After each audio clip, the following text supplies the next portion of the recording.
colleagues. For our second panel on canola and potato growers, we welcome to them our committee meeting today from the Canadian Canola Growers Association, Mr. Roger Chevreau, Chair, by video conference, Mr. Dave Carey, Vice President, Government and Industry Relations, in person. From Prince Edward Island Potato Board, we will be having Mr. Greg Donald, General Manager, by video conference. He has just stepped us away for a few minutes. And Mr. Ryan Barrett, Research and Agronomy Specialist, again, by video conference. I invite you to make your presentations. We'll begin with Mr. Chevreau, followed by Mr. Donald. And if he doesn't show up, Mr. Barrett, you're on. You'll each have 5 minutes to make your presentations, and I'll give you a 1-minute warning. When you see 2 hands up, it means time to wrap up. So with that, the floor is yours, Mr. Chevreau. Thank you for the invitation to speak today. I appreciate the offer. I am joining you today from Killam, Alberta, where my family farm, Century 12 Farms, grows cereals and oilseeds. I serve as the chair of both the Canadian Canola Growers Association and Alberta Canola. I mention the name of my farm because it tells you a lot about it. My great-grandfather started farming our land in 1912, which makes it one of the oldest farms in our region of the prairies. This makes me a 4th-generation farmer and my son the 5th. And as you mentioned, Dave Carey is there present and he's based in Ottawa. CCGA represents Canada's 43,000 canola farmers on issues that impact their success. Canola is one of Canada's most widely seeded crops, generating the largest farm cash receipts of any agricultural commodity, earning farmers $13.8 billion in revenue in 2022. We are committed to a sustainable future. By 2025, we plan to reduce our fuel usage by 18% per bushel, increase our land use efficiency by 40% per bushel, sequester an additional 5 million tons of CO2, use 4R nutrient stewardship practices on 90% of the canola acres, and continue to safeguard the more than 2,000 beneficial insects that call canola fields and the surrounding habitat home. Soil health is critical to the success of farmers and their livelihoods, and our ability to pass on our farms to the next generation, as my family has done all these years. A number of on-farm practices, such as crop rotations, conservation tillage, diverse seed varieties, soil testing, and precision agricultural technologies help maintain and improve soil health and support biodiversity. For example, canola has prevented soil erosion by enabling the adoption of conservation tillage. One of the largest challenges with growing canola is competition from weeds. Farmers previously relied on tilling the soil to remove these weeds from their fields. With the introduction of herbicide-tolerant canola and continual improvements in farming practices, farmers have reduced tillage, leaving the soil structure largely intact. In 1991, 7% of Canadian farmland was seeded with no-till practices, and by 2021, this number has increased to 61%. By voluntarily adopting these practices, farmers like myself have improved soil cover, sequestered carbon, and reduced soil erosion risk while reducing fuel and labor requirements. More generally in the prairies, soil erosion risk has decreased over the period of 1981 to 2026, with the majority of farmland in Canada now considered to be at a very low risk from soil erosion. Adopting conservation tillage has contributed to this, as well as replacing summer fallow acres with canola, a crop that sequesters a significant amount of carbon due to its deep root system. Improved soil management also provides a range of benefits to society as a whole. Increased food production, climate change mitigation, water quality improvements, and biodiversity conservation can all result from improved soil health. To support the further adoption of beneficial management practices, farmers should be supported through government investment in programs supporting continual improvement in soil health. For example, one of Alberta's on-farm climate action fund providers, RDAR, otherwise known as Results-Driven Agricultural Research, supports farmers with nitrogen management by covering soil test costs to increase sampling intensity. Unfortunately, this program is oversubscribed. In 2023, 276 projects that would have supported on-farm sustainability were not funded. Farmers take on risk when adopting new technologies, equipment, or practices. We make investments when we're confident in the economic stability and sustainability of our operations. In addition to improved government support, another way to encourage farmers to invest in new technologies and practices would be to pass the unamended Bill C-234, by providing relief from carbon pricing on natural gas and propane. Those dollars can be invested in technologies that will have a positive environmental outcome. In conclusion, canola farmers are partners in protection and improvement of soil health, but need additional support to accelerate the adoption of new technologies and practices. We care about the health of our soils as we understand the important role it plays in producing the high-quality canola crop we are known for. Thank you. Thank you very much. Moving on to Mr. Donald. Thanks. Nice to see you again, Mr. Donald. Thank you. Good morning. Good morning, and thank you very much for having us here. It's okay to proceed? You have 5 minutes. Excellent. Okay, so thank you very much for the invitation to speak this morning. My name is Greg Donald. I'm General Manager of the PEI Potato Board, and also joining me here today is our Agronomy and Research Specialist, Ryan Barrett. And so we're going to, first of all, provide a brief opening and statement to share on our Potato Board's perspective on soil health, and but certainly both Ryan and I welcome any questions afterwards. The Prince Edward Island Potato Board represents the PEI potato growers. We work together to ensure their long-term profitability and sustainability through activities like marketing, advocacy, negotiations, and activities that support quality potato production. We represent approximately 175 family farms that I might add most of them are many multi-generational farms, 7-8 generation farms in some cases, producing more than 1.1 million tons of potatoes each year. Like all farms, our soil is the very foundation of our industry, and its health is fundamental to our short-term and long-term viability and profitability. Unlike many commodities, growing potatoes necessitates some level of soil disturbance to plant and of course, harvest our crop. Nonetheless, our producers have been actively engaged in finding ways to disturb soil less, keep our soils covered, and improve our practices to prioritize soil health. PI generally has a very sandy loam soil. In most cases, we have a lot of precipitation here, over 1,100 millimeters a year, and rolling topography. And these qualities make our province ideal for growing quality potatoes, but they also make our soils very vulnerable to erosion. And this erosion, combined with frequent tillage that I mentioned and a decline in our livestock population, led to long-term decline in soil organic matter and soil health as measured by our province's soil quality monitoring program. Over the past many years, this has occurred. But thankfully, we've seen in most recent years that these trends have stabilized and actually have started to improve in recent years. And this is in large part because of the implementation of a number of best management practices that prioritize soil health. According to surveys, we like to quantify things of our member farms, but half of PEI potato acres are now planted with fall cover crops before and after potato production, and easily one of the best rates of cover cropping in Canada. The majority of our farms now use residue tillage practices, often seeding cover crops at the same time. Erosion control structures are now commonplace on most potato fields. The PEI Department of Agriculture provides free soil health testing services through the provincial soil labs, so farms can benchmark the health of their fields and use that to monitor long-term improvement. PEI was home to the first Living Labs project in Canada. We're very proud of that, with a focus on soil health and water quality.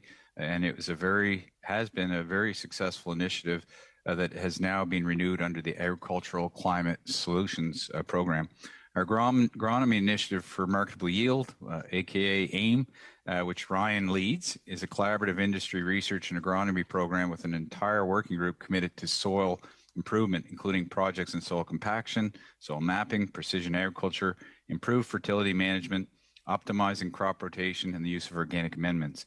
In addition, we have seen a shift towards faster maturing varieties that allow us to harvest earlier, decreasing the risk of soil compaction and increasing the window for cover crop establishment. So there's a lot more that we could share, of course, but we know Our time is up, and I encourage you to visit our website for more information at www.peipotato.com, where you can learn a lot more about our organization and our sustainability efforts in research and agronomy initiatives. So thank you again for the invitation to appear in front of the committee, and I know Ryan and I are happy to answer any questions that you might have. Thank you very much, Mr. Donald, and to our other witnesses. So we'll proceed with questions from senators. We will we will try for 5 minutes per senator for questions. We may not get to the second round, but we'll see where we get to. So we'll once again start with our deputy chair, Senator Simons. Thank you very much, Mr. Chair. I want to start in Alberta with canola. Canola is, of course, a very lucrative and successful crop for lots of Alberta farmers. But we have heard witnesses who've come before us and with whom we've met on our travels who've expressed some concerns that because canola is such a lucrative crop to grow, that it's sometimes being planted in fields where it's not best suited, and that if those fields were kept in forage,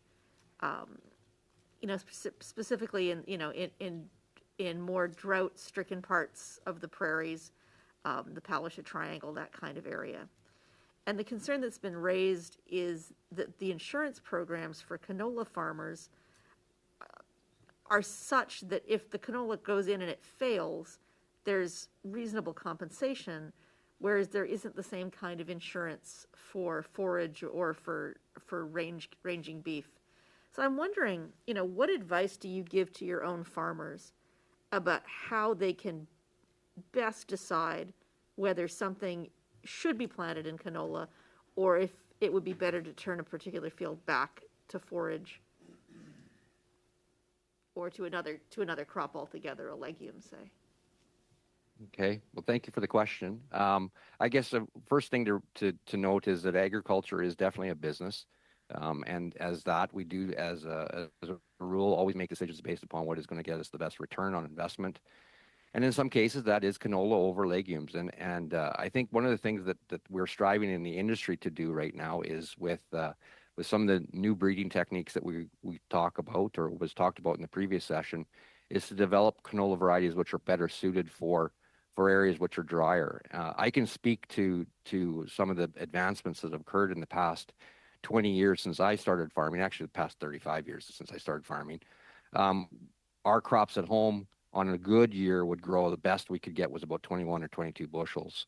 In the drought season that we've had in the last couple of years, I averaged over 44 or 45 bushels the acre. So in poor conditions, we're growing double the size of the crop. So that is really being able to expand the number of acres that we can go across the prairies. And as a result is really making it beneficial for a lot of farmers to be able to have an option that is very economical and helps to their businesses as a whole. So it's always something that we're changing. Our breeding processes are getting better every time. I would like to see, some advancements in some of the gene editing to get finally approved, and I think that'll really take us even a step further again. So, well, that's interesting. Hopefully that answers your question. We've just had the Canada Organic Trade Association in raising concerns about GMO product, which, I mean, I've seen the benefits of GMO in many cases, but do you feel like there's a tension between the need to be breeding and gene editing and the fears that certain people have about GMO in terms of taking your product to market? Okay, I think there needs to be a real distinction made between what is GMO and gene editing. Those are two distinctly different things, and they're being recognized around the world as being two distinctly different things. Gene editing is basically an acceleration of normal plant breeding that has occurred in the past. We are just making the processes which would have taken, 10 or 12 or maybe 20 years, and we'll be able to do it quicker. But it's not changing the plant. We're not introducing something different into the plant, which GMO is.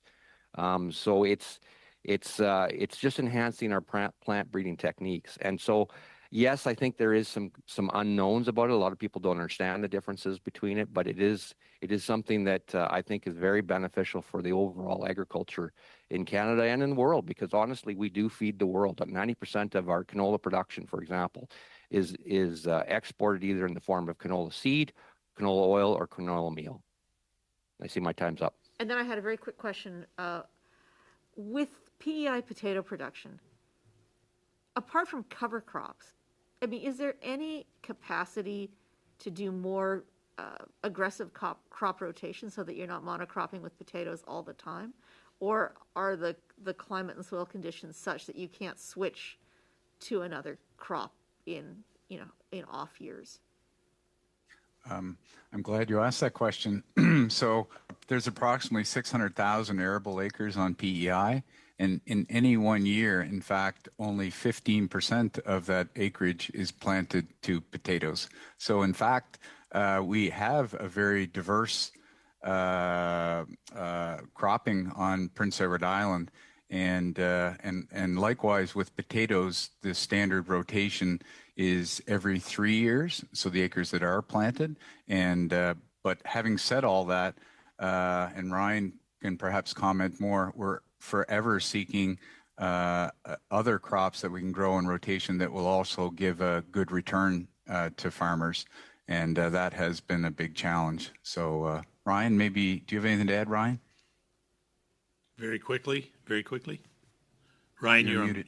Yep. Just briefly that, as Greg said, in our 3-year rotation, the majority of our acres use a non-cash crop in the year before potatoes, which usually is a perennial grass or perennial forage, which is uncommon in most of Canadian potato production. Thank you very much. Senator O, followed by Senator Klein. Thank you, Chair. My question is for Roger. We know that canola is a very important cash crop for Canada. We do a lot of export on that. My question to you is, what federal government support do canola growers need to adequately account for the carbon and that is sequestered in their soils? Well, that's a great question. I mean, a couple of things that I would like to just point out is I think that our benchmarking that we've done into how much emissions that are actually occurring in agriculture is really laxing. It doesn't recognize the advancements that the Canadian farmer has done. No-till has done such a tremendous amount of good for our soils and I think for our emissions, because we are leaving the organic matter. I can speak to the fact that in the past 30 years since we've switched over to zero-till, that our soils have improved greatly in the quality of where they stand. And I don't want to knock what my great-grandfather did. He used the best technology that he had available at the time, but our advancements have done so much to our soil. I've got lots of pictures and examples of where the soil erosion occurred as a result of what my grandfather's practices were. And today I can tell you that those have been stopped, and our soil is completely better. I think it was noted earlier in one of the conversations about having some recognition about how much carbon we're being sequestered, and I think there needs to be recognized how much work the farmers are doing and being paid for that effort, because to take the agriculture from the conventional where we were using tillage to where we are today with modern machinery, precision agriculture, zero-till equipment, all of that kind of stuff is tremendously expensive. New drill this year with a tractor to pull it would cost me well over $1 million, and I'm an average size farmer. And then if we start taking a look at some of the costs associated with precision farming, that's reoccurring all the time, all the soil testing that occurs. I did some numbers here just for my own farm. I have 18 different fields. A normal soil sampling would have cost me about $135 per field. To do a precision farming, that cost goes up to 840 acres per field. So that for my farm alone, that's just about $13,000.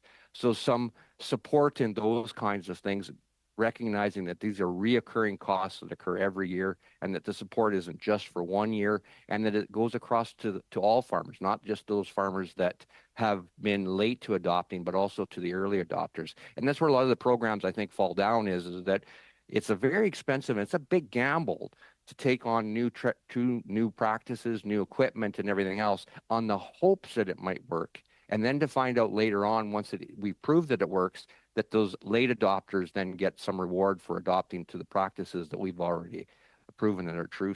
So I think there needs to be support all the way across agriculture for all those that are adopters. Hopefully that answers your question.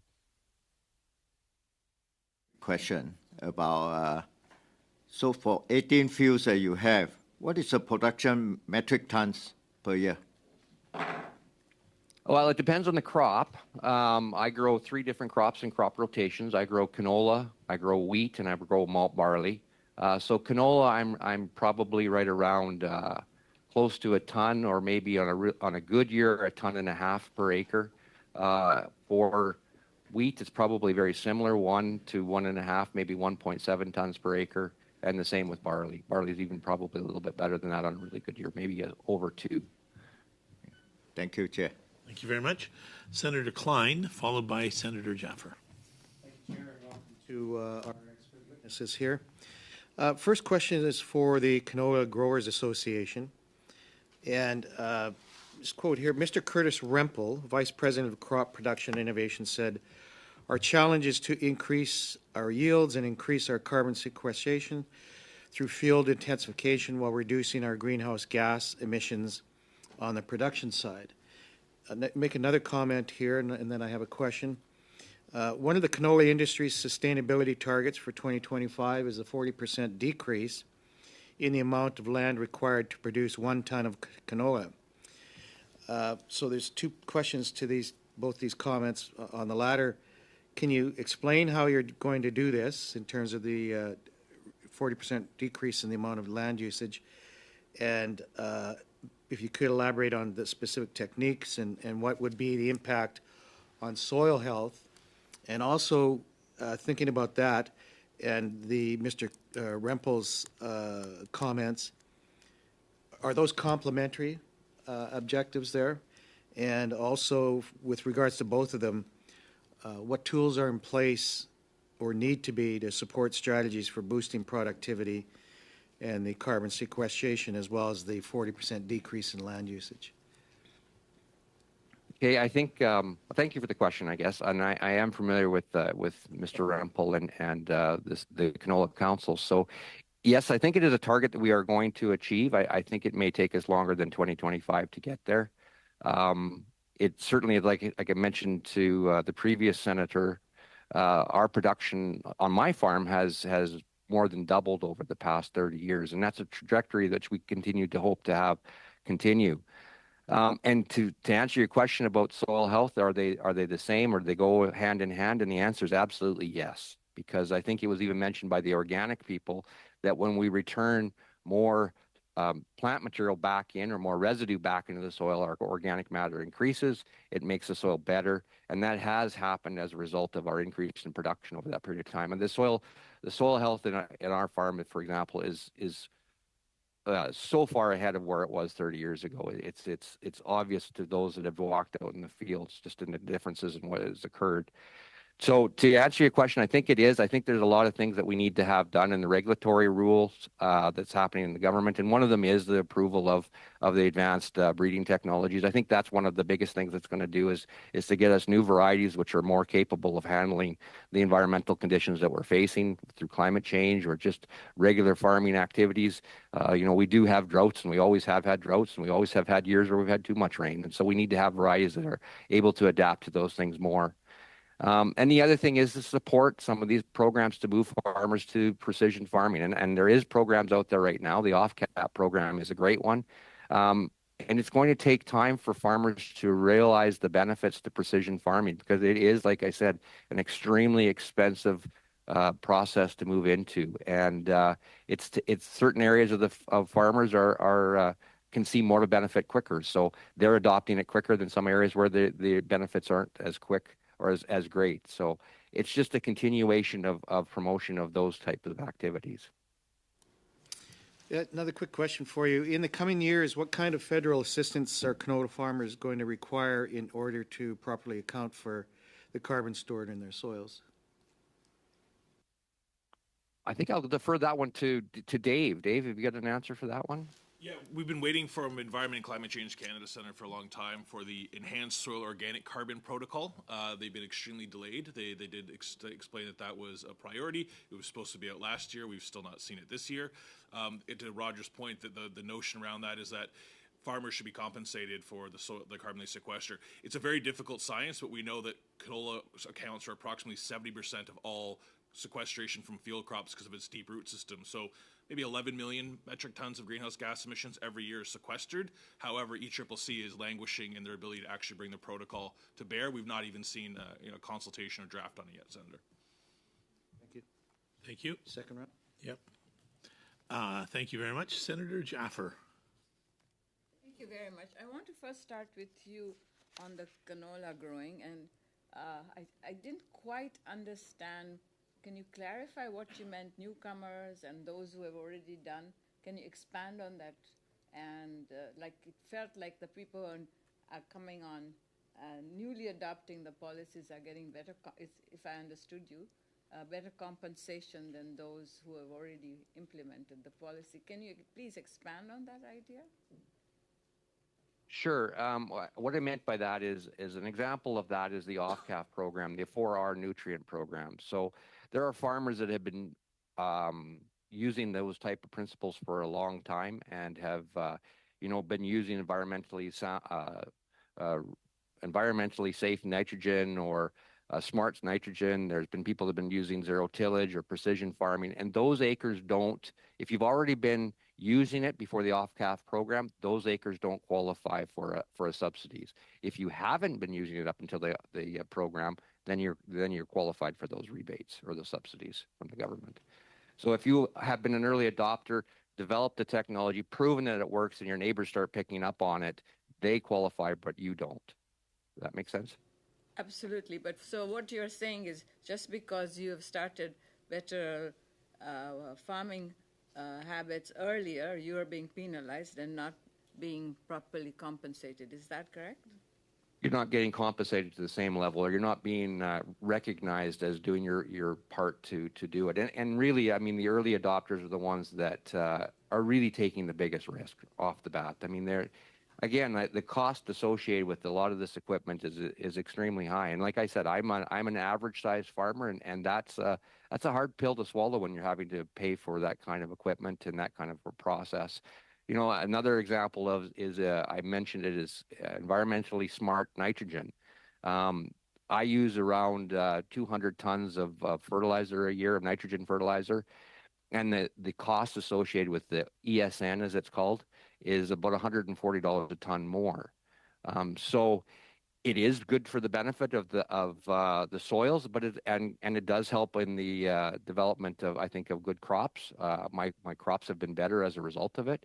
However, again, that's a reoccurring cost. I've used it over and over and over again, and now someone that comes in late, they get a bit of a recognition for it and some subsidies back for it, where I don't get that because I previously proved that a system worked. So if I extend that, saying that your crops are better, then don't you get better compensation for your better crops?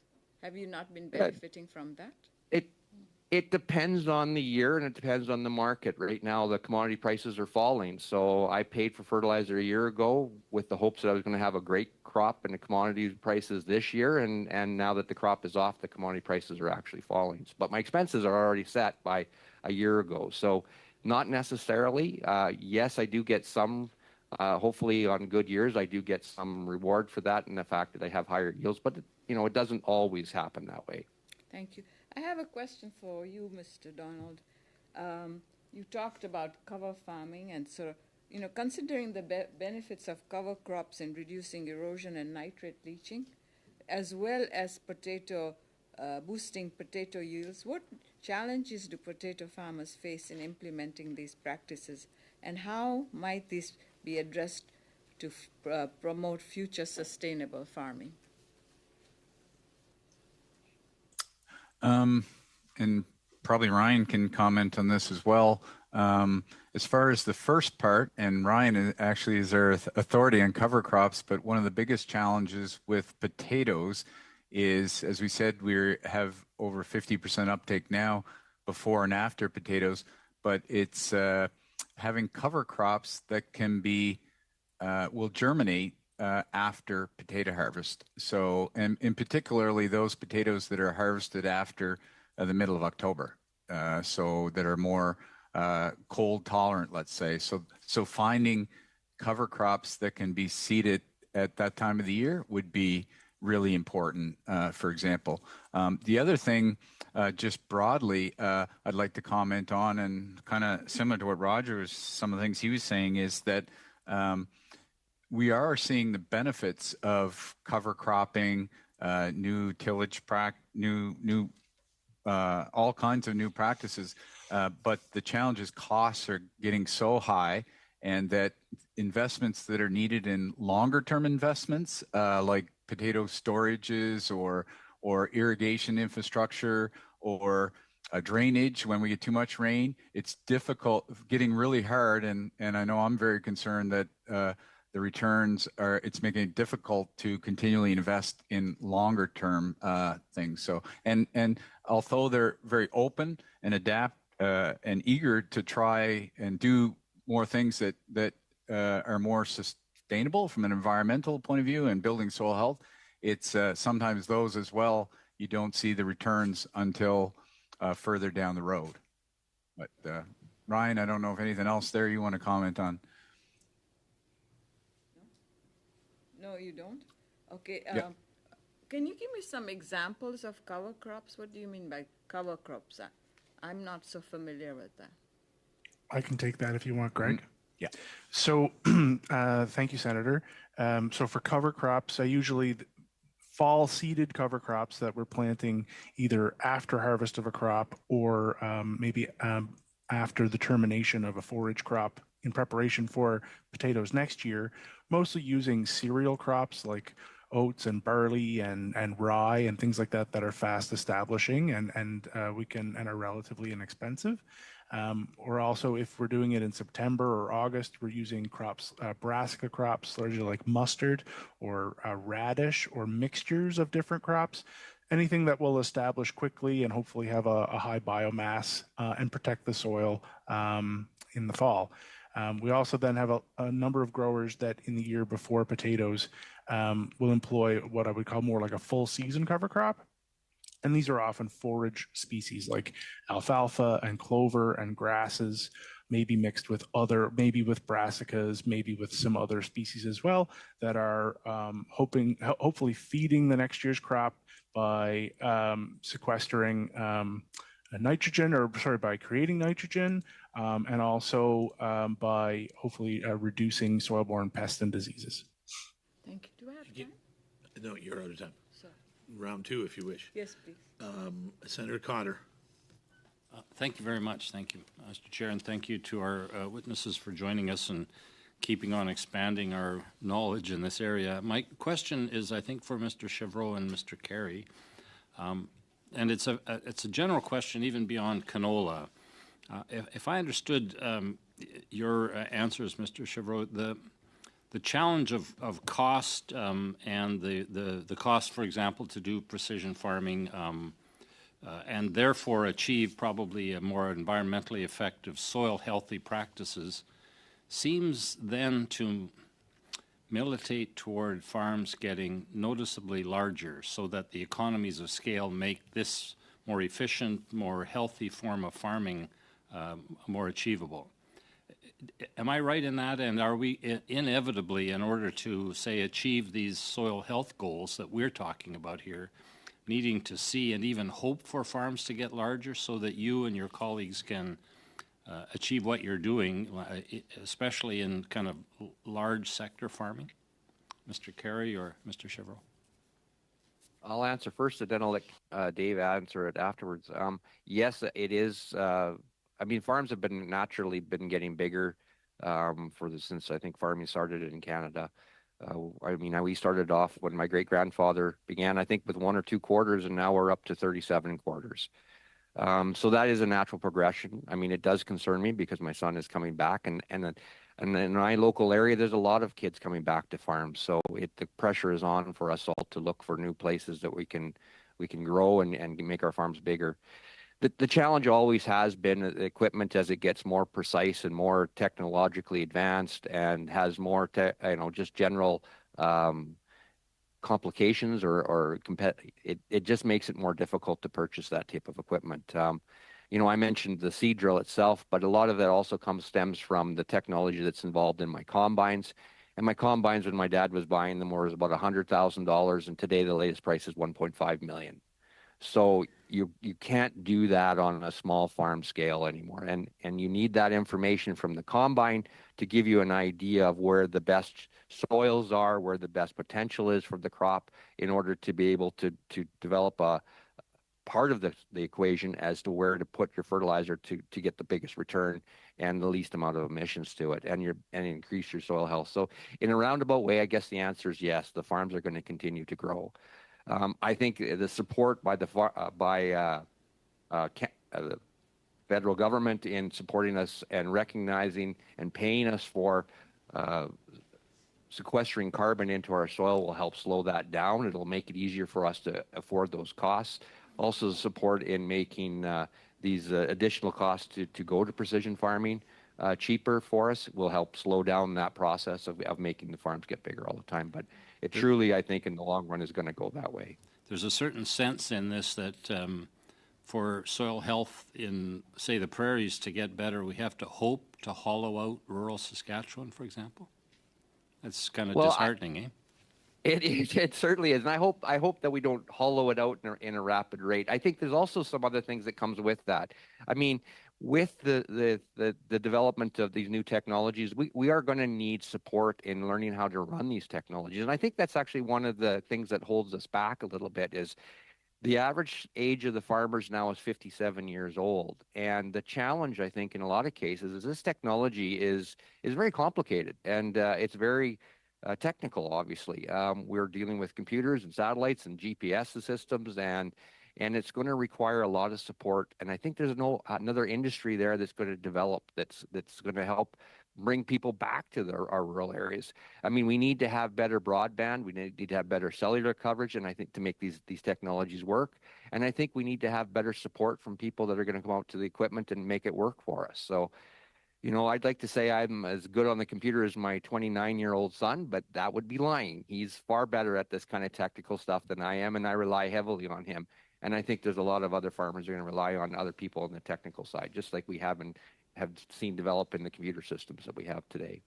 Thanks very much. Thanks. You've got 30 seconds, Mr. Carey, if you have anything to add. Just that farming is inherently risky, so a lot of farmers have exited over the last couple of years. When you look at land prices in Ontario, range from $20,000 an acre, in Saskatchewan, $1,800 an acre. Farmers have to find those economies of scale to be profitable.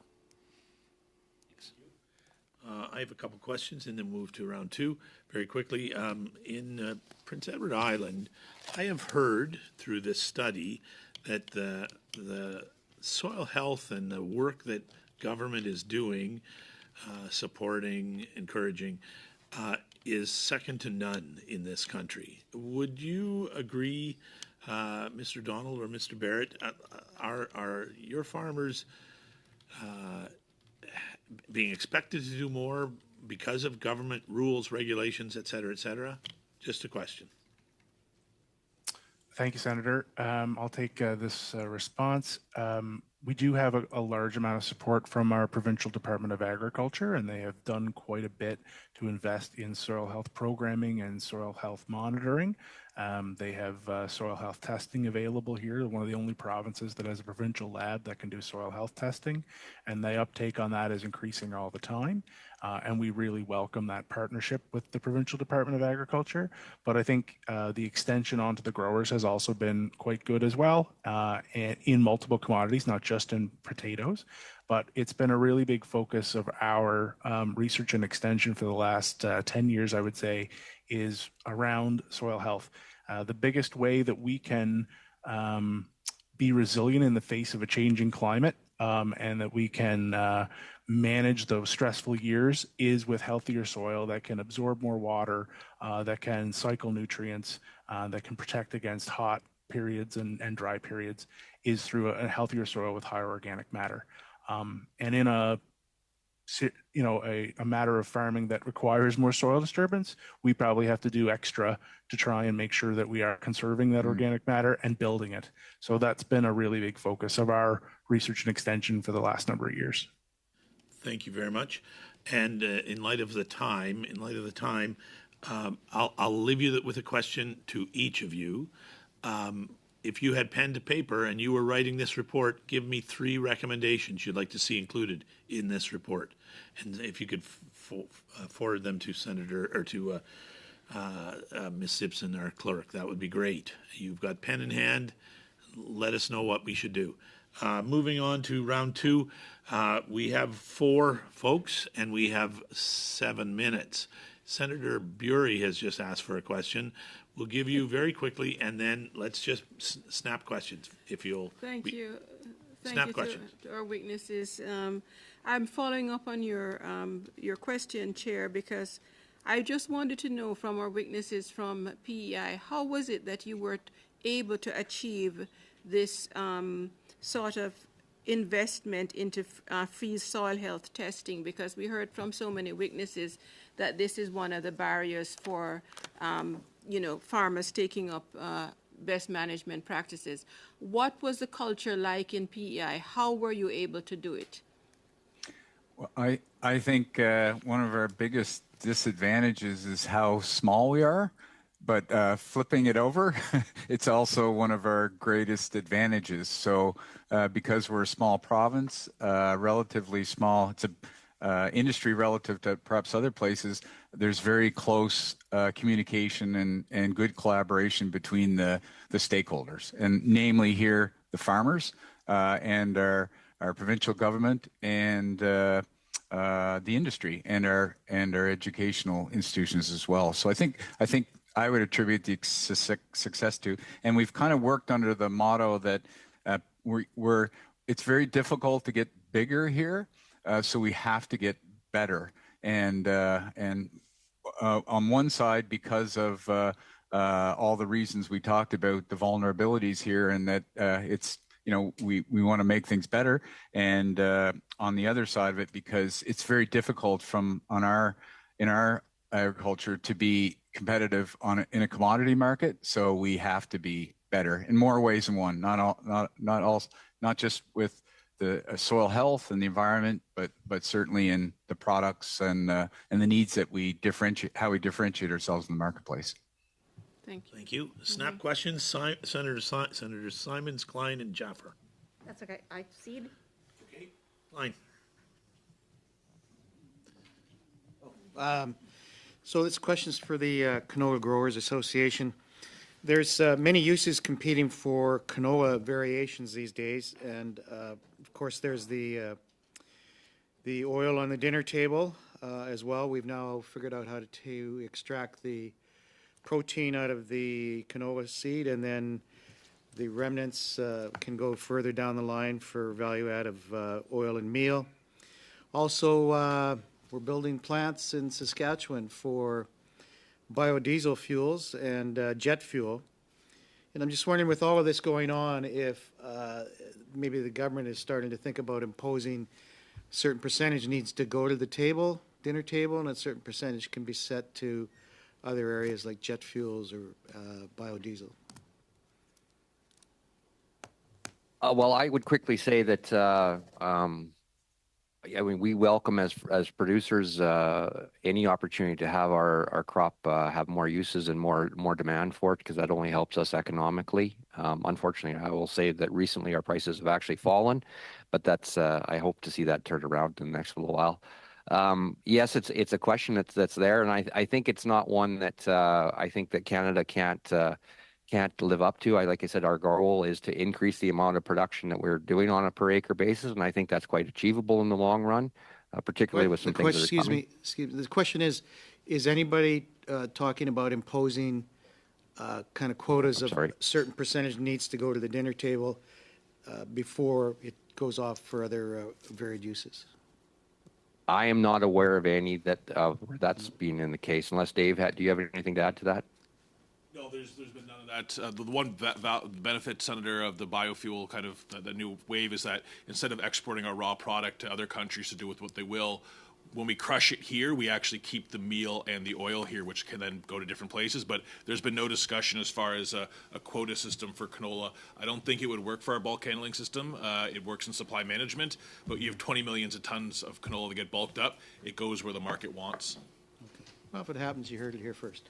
I have a snap question for the potato board, and they can send an answer. Snap question with an answer to be sent. Yeah. So one of the objectives of the Living Lab focused on examining ways to manage nutrient flow and runoff in farm fields and the implementation of farming practices to increase soil organic matter. In a written answer, can you please expand on some of those findings? Thank you very much. Senator Jaffer? So mine is not a snap question, so I'm going to. Would you like to ask it and ask for a written response? I would love that. So it's a long question, but given the potential impacts of agricultural runoff from potato farming on water courses and wetlands, what innovative strategies or tools could be developed or utilized to enhance best management soil practices and mitigate these effects? How might the federal government collaborate with the province to support these efforts of yours? Great question sent to the potato board. You got that, Mr. Donald, Mr. Barrett? You'll be able to hear the video anyways, but. Yeah. Okay. Sorry. Thank you. Yeah. Thank you. Could I make a snap comment? Please. Okay. Snap comment. Just generally, and relative to the previous question too to us, in my experience, in the past when we had more issues, often the tool was regulations and penalties to farmers. And what's working, and on a lot of things, is working together and incentives and supports, because farmers, as we all know, there's probably no people that are more resilient and adaptable and want to make things better than farmers. So penalties don't work. Incentives and supports working together do work. Thank you. Thank you. Mr. Chevreau, Mr. Carey, Mr. Donald, and Mr. Barrett, thank you very much for your participation today. You can see the passion that my colleagues have for this topic, and we can see your passion in your answers. And so thanks for participating. It's appreciated. I also want to thank our committee members and senators for your active participation today. And as always, I'd like to thank the folks that support us. The interpreters, the debate team, the who transcribed the meeting, the committee room attendant, multimedia service technicians, the broadcasting team, the recording center, ISD, and our page. We're supported very well. Jen, I'm really sorry to interrupt you, but I thought we were taking a picture today, no? We'll talk after that. Okay, So we're supported. We're strongly supported, and we never say thanks enough. Thank you. This is our last meeting of the year. And so with that, we should note that we've accomplished a lot during 2023, and it's because of your significant contributions, staff, colleagues, and our witnesses that have met with us during the year. I want to wish each of you a very happy holiday season. We will reconvene back in the new year when the Senate resumes at the latter part of January, early February. And so with that, if there's no other business. I have, Chair, one of the reasons we've achieved so much is your passion on this subject. Yes. And I think your leadership on this committee has been really the reason why we've accomplished so much. So thank you so much, Chair. Thank you. With that, colleagues, if there's no other business, meeting adjourned.